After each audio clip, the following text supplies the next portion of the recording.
on. Thank you very much, Andre and Lood. Both congrats on your selection. Obviously, Lood, your 50th, congrats to you. And we're ready for kickoff. And Craig Ray, I'll see your hand is raised. Thank you, Ryan. Hello, Lood. Hello, Andre. Question for both of you, and I've asked this last week of someone else, but I just want to get your opinions as two senior players. How important is keeping this winning momentum between World Cups and creating a legacy, a sustainable sort of body of work that the Springboks are, becoming serial winners? Is that a vital sort of driving force in the squad?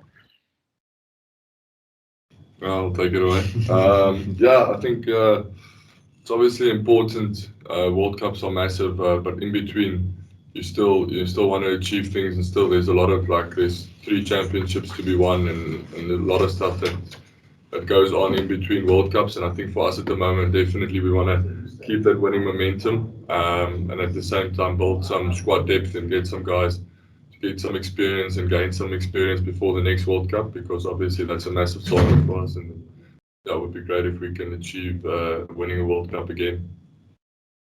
Thanks. Thank you. Nathan, you're up again. Thank you. And then for Lood, for first potential cap for Nicolas, your thoughts on his inclusion?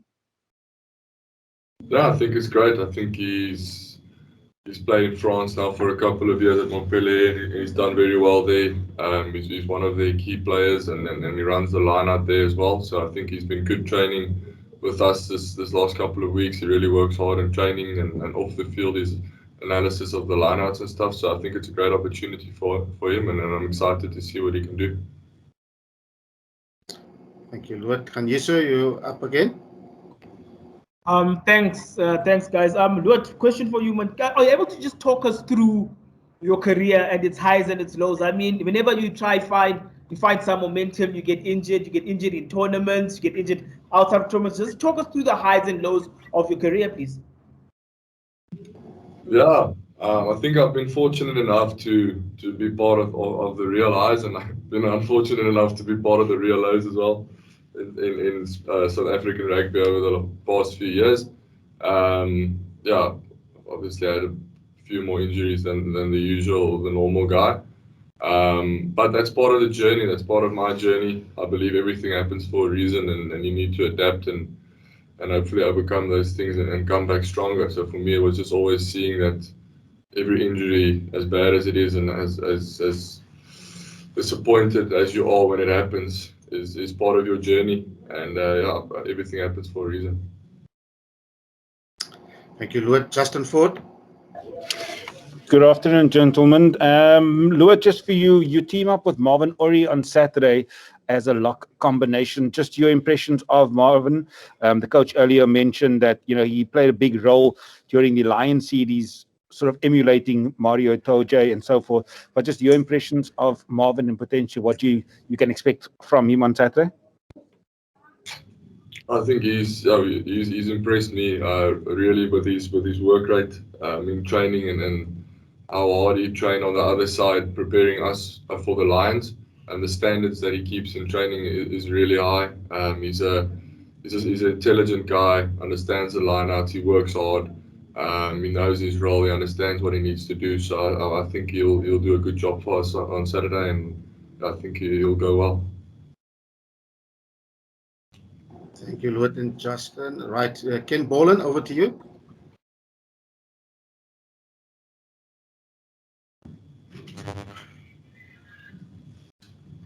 Okay, we can't hear you, Ken. We'll come back to you. Liam, you up next? Hi, guys.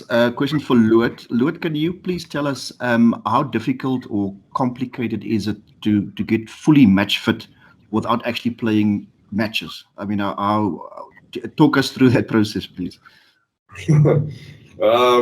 Yeah, I think for me, a guy that's not naturally a fit guy, it's quite hard.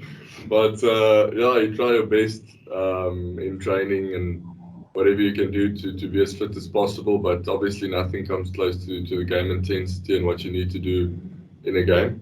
So it is tough, but it is what it is. Unfortunately, I think all of us didn't have the preparations we would like to have before the Lions, but that's life.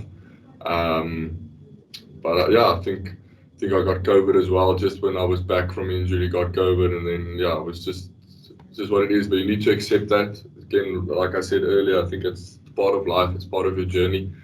And but yeah, it's tough to get match fitness if you don't have a proper preseason or long rehabilitation period where you can do a lot of fitness and really focus on simulating match situations in your training. So yeah, for me it's tough sometimes. Thanks. Thanks, Lood. Let's just try one more time for Ken. Ken, are you able to hear me? And you can fire a question if you are able to.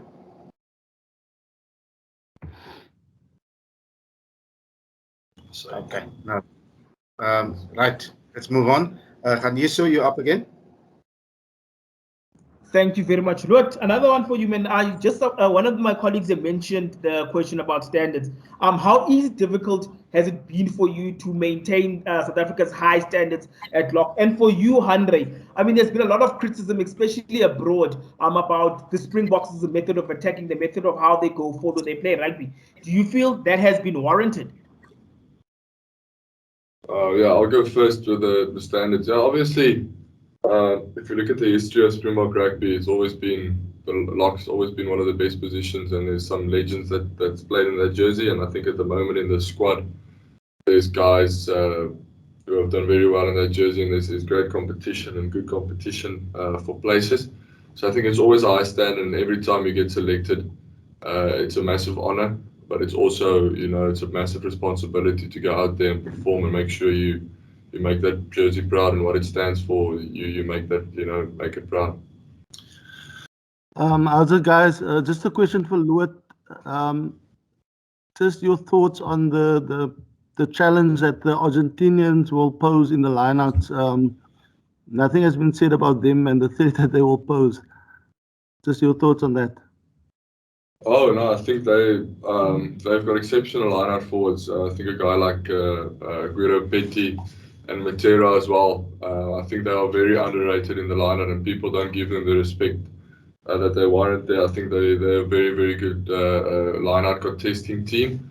Also very physical when it comes to mauls, and they like that confrontation. So for us as a pack, it's a massive challenge against them. I think people a lot of times think that they play with this Argentinian flair and this beautiful running game, but they're actually a very tough team, and they're actually well organized come set piece time, and they put you under pressure. And obviously they play with a lot of passion and physicality, so it's going to be a massive challenge for us on the weekend. Thank you. Percy, een vraag op 'n tyd asseblief. Goeiemôre. Hier. Goeiemôre, baie dankie Ryan. Lood, jammer dat ek 'n vraag moet herhaal, maar net kortliks in Afrikaans weer. Dit moet 'n groot voorreg wees om in jou 50ste te toets te kan speel hierdie naweek. En ek wil net weet hoe vaar jy op flank wanneer van daar kan moontlik vakature daarvoor wees? Ekskuus Percy, daai laaste deel van jou vraag het ek gemis, sê geweer. Ek wil net weet hoe vaar jy, het jy al enigstens op internasionale vlak op flank gespeel van daar kan moontlike vakature daar op 'n stadium wees? Percy, nee, ek dink die kans dat ek flank gaan speel is baie klein. Ek dink daar's 'n beter kans dat hulle vir Frans Malherbe flank te kan speel vir my. Nee, ek weet die Percy, op die oomblik is ek maar op die slot en hulle hou my maar daar. Ek het nog glad nie exposure gehad op flank nie, en dit is, ek dink nie dis in die planne nou nie, maar as hulle my, so die Springbok, as jy vir die Springbokke kan speel, enige posisie sal ek dit doen, maar op die oomblik is ek maar op die slot. Ja, maar Lood, ek jou gevra oor die feit dat jy 50ste wedstryd speel, meneer. Dit moet 'n voorreg wees om hy mylpaal te haal op internasionale vlak. Ja, nee, definitief. Dit is 'n ongelooflike voorreg en dit gaan so vinnig verby. Ek het nou gepraat van die journey en die ups and downs en al daai goed. Maar ja, dis 'n voorreg en dis 'n voorreg om dit te doen saam ouens wat jy 'n lang pad saamkom, soos Andre, ek en hy het ons eerste start saam gehad in 2014. Ons kom al 'n lang pad en deur beserings en verlore en wenne en al daai goed en daai hele journey. So ja, dis vir my special om dit saam hierdie groep ouens te doen en hulle saam met my op die veld hier op my 50ste is vir my 'n groot voorreg en ja, dit ek baie opgewonde vir dit.